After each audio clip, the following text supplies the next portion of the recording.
বন্ধুরা, অত্যন্ত দুঃখের সাথে জানাতে হচ্ছে যে আজ ভারত, আমেরিকা ও ইংরেজদের কিছু পাঁচাটা নাস্তিক মুরতাদেরা বলে বেড়াচ্ছে যে একবিংশ শতাব্দীতে বিজ্ঞানের চরম উন্নতি ও ঈশ্বরীয় সাফল্যের যুগে কুরআনী সভ্যতা নাকি অসম্পূর্ণ হয়ে আছে।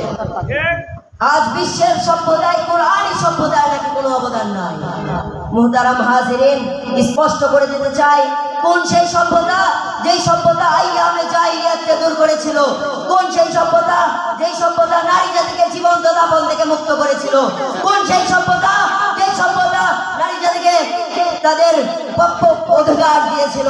কোন সেই সভ্যতা যেই সভ্যতা বিশ্বকাপ পারস্য জাতিকে দুমড়ে মুচড়ে ভেঙে দিয়ে পদদলিত করে সোনালী যুগ কায়েম করেছিল?